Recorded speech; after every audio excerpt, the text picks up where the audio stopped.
අවුවට වේලිලා වැස්සට තෙමිලා උඩමාලි බොඩ පාරෙන් අද උපන්දිනේ දවසේ සිරිපා කරුණා කරලා මම්මාව සර්ප්‍රයිස් කරගත්තා.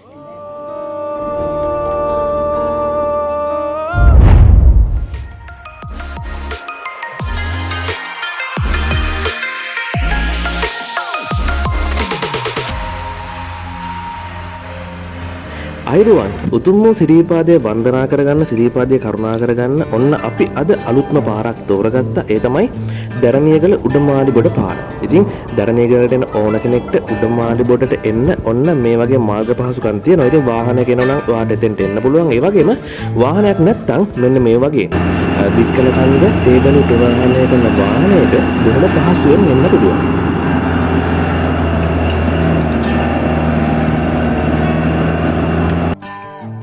සිරිපාදයට යන්න පාරවල් ගොඩක් තියෙනවා.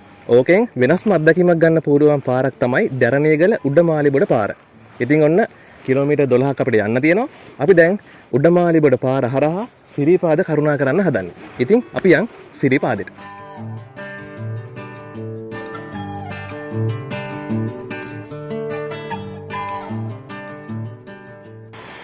මේ තියෙන්නේ සුමන සමන් දේවාලය.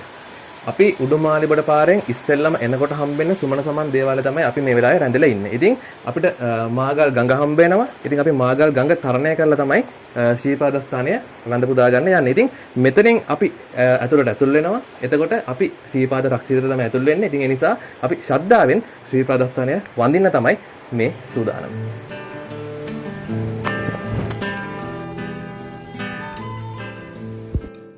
මේ තමයි අපි ගමන් කරන මාර්ග සිතියම. ඉතින් අපි දැන් ඉන්නේ පන්දෙනියේ. ඉතින් ඊට පස්සේ අපි මාගල් ගඟ තරණය කරලා ඔන්න අපි ඇතුල් වෙනවා සිරිපාද රක්ෂිතයට. ඉතින් ඊට පස්සේ අපිට මහා ඔය තරණය කරන්න තියෙනවා. ඒ වගේම කොරසනැල්ලුව, ඒ වගේම සීත ගඟුලත් පහු කරලා අපි සම්බන්ධ වෙනවා ඒ රත්න පාරට. ඒ වගේම ගල්වංගඩිය පුරවරයට ප්‍රදේශයට ගියාට පස්සේ ඔන්න අපිට සම්බන්ධ වෙනවා රජමාවත. ඊට පස්සේ රජමාවත ඔස්සේ අපි යනවා ශ්‍රීපාද ස්ථානයට. ඉතින් අන්න එහෙම තමයි අපේ ගමන් මාර්ගය වැටලා තියෙන්නේ. මේ උඩුමාලිබොඩ පුරවර පැත්තෙන් යනවා නම් ඔන්න ඔබට මේ සිටියම හරහා තමයි අපිට ගමන් ගන්න තියෙන්නේ. ඉතින් අපි දැන් සූදානම් මාගල්ගඟ හරහා එගොඩට ගිහිල්ලා ශ්‍රීපාද රක්ෂිතයට ඇතුල් වෙලා අපේ වන්දනා කටයුතු සිදු කරගන්න ශ්‍රීපාද ස්ථානය වෙත පියන ගන්න. උඩමාලිබොඩ පාරෙන් ශ්‍රීපාදයේ වන්දනා කරනකොට අපිට ඉස්සෙල්ලම අත්දැකීමක් ලබා දෙන්නේ මෙන්න මේ මාගල් ගඟ. මොකද සීතල දේශගුණයට අපි හුරු කරන්න මේ මාගල් ගඟ බොහොම උපකාර වෙනවා. මොකද මෙතෙන් පටන් ශ්‍රීපාද රක්ෂිතයට තමයි අපි ගොඩ වෙන්නේ. ඉතින් ශ්‍රීපාද රක්ෂිතය ඇතුලේ තරමක් දුෂ්කර මාර්ගයක් තියෙන්නේ. ඉතින් ඒ දුෂ්කර මාර්ගයට අපි පිවිසුම ඔන්න දැන් අරගෙන තියෙනවා. ඉතින් මාගල් ගඟ හරහා අපි ඒ පිවිසුමට ඇවිල්ලා තියෙනවා.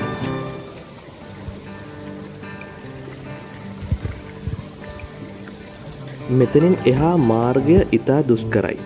ගංගා, ඇලදොල, දිය ඇලි කිහිපයක්ම අපට හම්බ වෙනවා. ඒ වගේම අපිට සතා සිව්පාව හම්බෙන්න ඉඩ තියෙනවා. ඉතින් ඔවුන්ගෙන් ආරක්ෂා වෙලා අපි මේ ගමන යන්න ඕන සුමන සමන් දෙවියන් වහන්සේගේ ඒ ආශිර්වාදය ආරක්ෂාව මැද. ඉතින් ඒ නිසා ශ්‍රද්ධාව බර හිතකින්, ශ්‍රද්ධාව බර අරමුණකින් අපි මේ ගමන් කරන්න ඕන. මොකද අපි යන්නේ උතුම් වූ බුදුරජාණන් වහන්සේගේ ශ්‍රීපාද වන්දනාවට.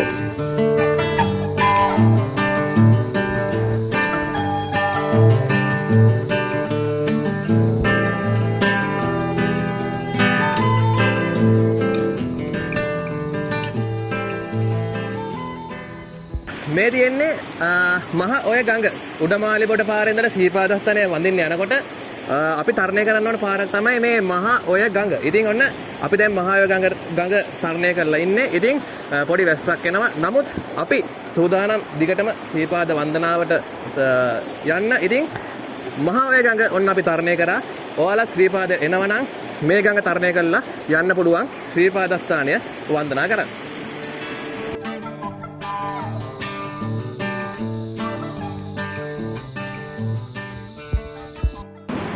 උඩමාලිබොඩ පැත්තෙන් සිරිපාද යනකොට අපිට හම්බෙන සීත ගඟුල තමයි මෙන්න මේ කුරුගඟේ යවවන අවස්ථාව තමයි මේ. ඉතින් අපි දැන් සීත ගඟුලට ඇවිල්ලා සීත ගඟුලේ නාගෙන අපි යන්න හදන්නේ සිරිපාදෙට.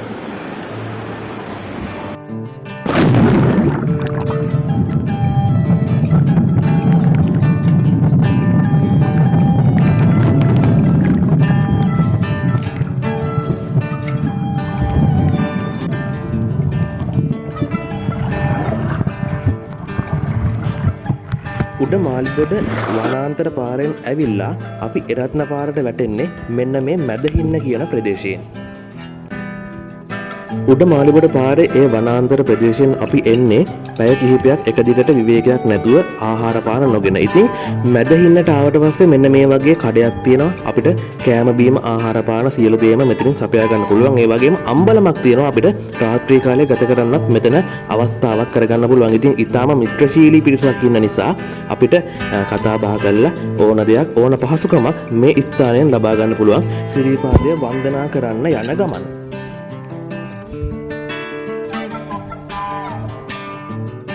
ඊට පස්සේ අපිට හම්බ වෙන්නේ ගල්වංගිරිය නැත්නම් හැරමිටිපානේ ආරම්භය. ඉතින් මෙතෙන්දි තමයි කුරුවිට පාර සහ රත්නපුර පාර එකට එකතු වෙන තැන. ඉතින් ඔන්න මෙතන තියෙනවා ඔබට ඕනෑම පහසුකමක් තියෙන කඩයක්. ඉතින් මේ කඩේ නොමිලේම ඔබට Wi-Fi ලබා දෙනවා. ඒ වගේම ඔබේ ජංගම දුරකථන charge කරගන්න නොමිලේම ඔබට මේ පහසුකම් ලබා දෙනවා. ඉතින් ඔන්න සිරිපාද යනවා නම් රත්නපාරෙන් යනවා නම් ඔබ යන ඕනෑම කෙනෙකුට මෙන්න මේ පහසුකම් ටික ලබා ගන්න පුළුවන්. ඒ වගේම සුහදශීලීව අඩු මිලට කෑම බීමත් ලබා ගන්න පුළුවන් කඩයක් තමයි හැරමිටිපාන ආපන ශාලාව කියලා කියන්නේ.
ඔන්න කුරුවිට පාරෙන් සිරිපාද පැත්තේ එනවා නම් වැඩිය දැක ගන්න හම්බෙන්නේ නැති අවධානය හම්බෙන්නේ නැති තැනක් තමයි මෙන්න මේ වර්ණගල ඇල්ල කියලා කියන්නේ. ඉතින් මීටර් 40ක් විතර උස මෙන්න මේ වර්ණගල ඇල්ල වැඩිය කට්ටියට දැක ගන්න හම්බෙන්නේ නැහැ. මොකද මේක තියෙන්නේ කුරුවිට පාරෙන් සිරිපාද එනකොට ඒ අතර මග තමයි පොඩ්ඩක් ඇතුළට එන පාරක. ඉතින් හරිම ලස්සන දිය ඇල්ලක්. හැබැයි මේක බොහොම අන්තරාවයි. මොකද මේ ඇල්ලේ ඉතා ගැඹුරු ස්වභාවයක් තියෙනවා. ඉතින් ඒ නිසා දිය නෑම එහෙම කරන්නේ නෑ මේ ඇල්ලේ. මොකද මේ ඇල්ලත් එක්ක සමගාමීව තියෙනවා විදුලි ජනක පද්ධතියක්. ඉතින් ඒ නිසා මේ ටික සුරක්ෂිත කරලා තියෙන්නේ. ඉතින් සිරිපාද යනවා නම් මේ ඇල්ල බලන්නත් අමතක කරන්න එපා. මොකද හරිම ලස්සන ඇල්ලක්. ඒ වගේම මෙතෙන්ට එනවා නම් පිළිවෙලට පිරිසිදුව තියලා යන්න මතක පමණක් අරගෙන යන්න. මේ තියෙන්නේ වර්ණගල ඇල්ල.